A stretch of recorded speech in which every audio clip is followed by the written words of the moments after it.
Is there a story behind the name EchoSoul? There is.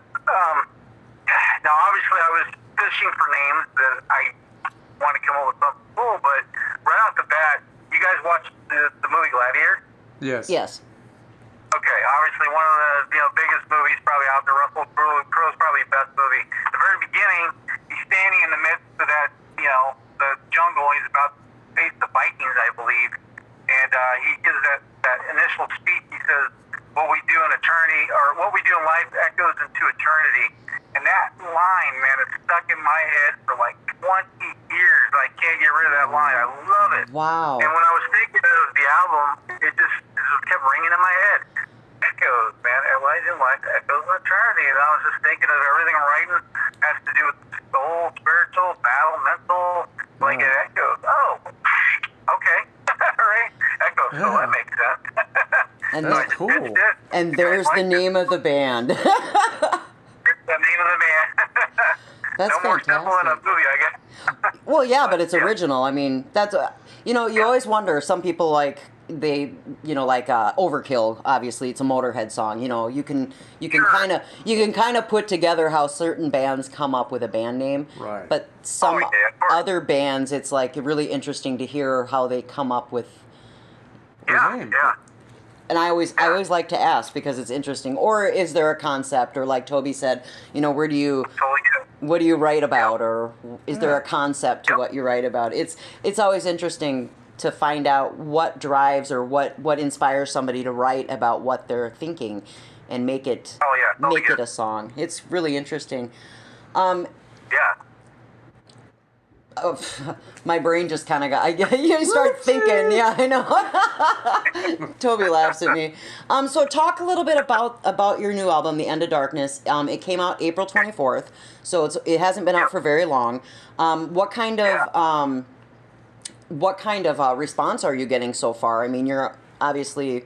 I mean, we've heard of you. We're finding you. We're playing your stuff. What kind of response are you getting from other people out there? You know what? I'm really floored, quite honestly. I didn't know what to expect. Obviously, being new, and other than having one name musician on there, it's relatively unknown. The music and everything just started from scratch. So I just put it out there, and my only hope for it was that maybe it'd be okay. Maybe it would be, hey, thumbs up, dude. That's great. At least I did it. I can say I did it. It's done. But the reception's been great. Obviously, with the COVID thing, things were delayed. So the international got to hear it first. They got released internationally, in Holland first, Germany first. It's just now starting to get to the States. So our physical copies haven't even went to most of the people that review stuff yet. So really, the judgment isn't in on the U.S., but all the international stuff already come in. And I'm floored by what they've been saying. Really humbled by it. A lot of good words.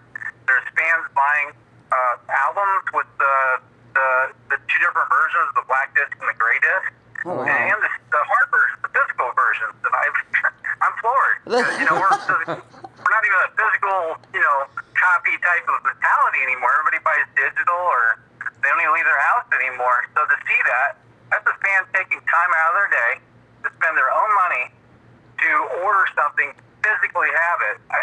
I'm floored by that. That's awesome.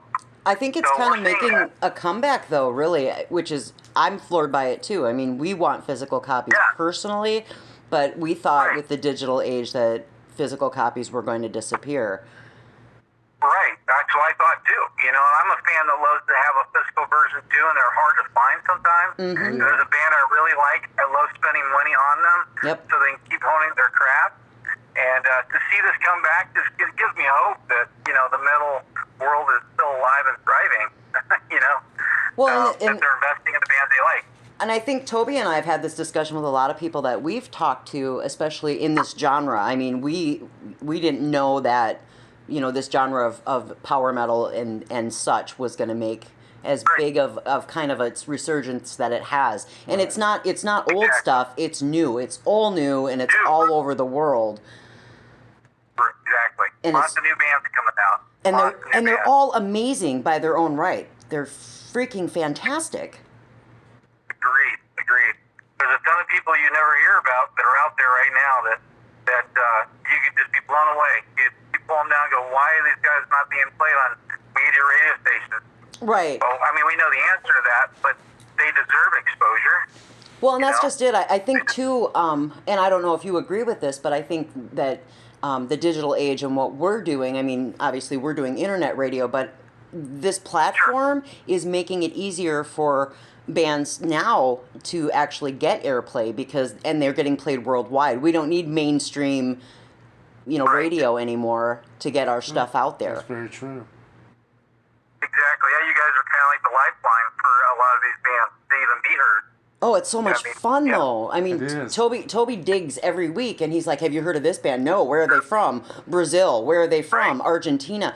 I mean, places that you would never even imagine. I mean, like you said, you're from Fort Wayne, Indiana. In the 80s, you would have had to have, packed all your gear into a van and had to have basically traveled, to Chicago or, a bigger city. And no guarantees. Even if you did back up and travel all that way, would you'd even be heard. Right. Or would you have even made it, or you'd have to get on some kind of a Century Media or one of the bigger labels to even get any kind of exposure. Exactly. The day of college radio is pretty much dead for metal. Yeah. You just don't have exposure anymore. Right. And you don't have KNC, everywhere you go, so you're not going to get the radio airplay. Right. It's impossible. It's all word of mouth, social media, or online radio. It's the only way for bands to really get out there in this day and age for metal. Well, and it's kind of like the tape trading. Remember the tape trading back in the 80s, the way like Metallica and all them started. Yep. It's just on a different platform. They build following.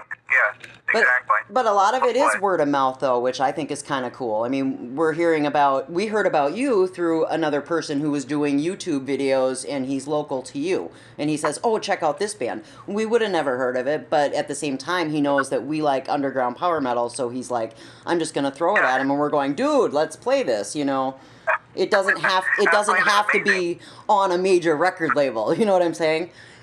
Yeah. Well, just as last week, I'm listening to a band. They actually messaged me, and they just said some really nice remarks and talked about the music and said they want a physical copy. And then they had a band, and so he forwarded me a link to their band. I listened to it, and I'm going, wait a minute, you're like 10 times better than what I'm playing. I'm like, why are you not doing he's looking for my CD. I'm going, why are you not being played? I'm like, you're kidding me. You're awesome. I know, but it's cool though. But I seem to remember that was the way it was back when we were growing up in the 80s, and we would go to clubs or and see bands, and all the local bands were all friends, and that's how you created that environment. It's kind of like we're just doing it on a global scale now. That's right. Yeah, that's awesome. Good to see that. I think Toby wanted to ask you a question about the artwork. Oh yeah, who created the artwork on your new album? Well, I got two people that were involved. Ben Williams from Nevermore Nicer. Oh wow! He did all the main artwork, which you're looking at. The imagery, the background, and all that stuff. That's all Van Williams. He is a master craftsman when it comes down to doing art. You can go find him on Facebook or whatever. He can do I think oil and all that stuff. He just has an eye for it. He's the first person I thought of when I did this. And then Laura Ballinger, she did the graphical art with the logo itself. And then she took the basically, it looks kind of like a phoenix. I wouldn't call it a phoenix, but the DNA. Mm-hmm. Right. You'll actually see green matter, DNA, and all these things all morphed into the actual images that the phoenix look. And she did that part. She did the logoing. So that's freaking cool. It came out really good. Yeah, it did. I'm beside myself on the artwork. But I just want to tell you, I am a fanboy now of you guys, and and I really dig you guys' style, and you're talking about the Ripper Owens kind of influence. I could see that, and it's freaking fantastic. You guys pull it off 100%. Thank you. I appreciate that. You're welcome. Thank you.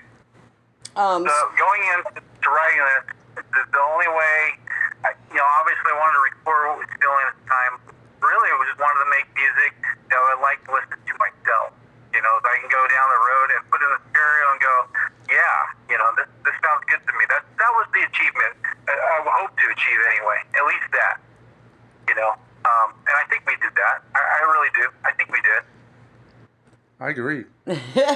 Yeah, I think most musicians are like that. They're like, as long as I'm happy with it, it's not about making $1 million anymore. Right. Now it's about being happy with your art. Well, yeah, you still want to make $1 million, but No, I mean you don't. That's what I'm saying. You know, I didn't expect to make money on this from the very beginning. I didn't plan to.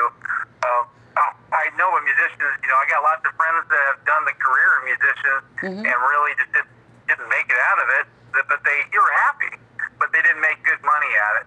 So I didn't expect money to come out of this. It was just a love project. I felt that I wanted to do 20 years ago. I'm just doing now. Right. You know. I've actually heard that a lot, though, from, I mean, many musicians that we've interviewed have said the same thing. You know, I did this or I compromised because I needed to, but I made an album now that I wanted to 20 years ago, and I finally got to do it. Exactly. Yeah, I wanted to do this 20 years ago. I had the energy and the pizzazz. I would have done world tours and all that stuff, but the musicians were not available and play with 20 years ago. Now they're within reach. You can actually, you know, you can hook up with guys that you can go around the world and tour right now that you couldn't do before. You can do studio musicians that you couldn't do before and make good music and not be limited by where you are anymore. That's the one good thing. If you're in a hometown, you can't find a drummer. You can find a drummer and stay away, and he may be able to do it with Pro Tools, but you can find your drummer. Technology's crazy, though, isn't it?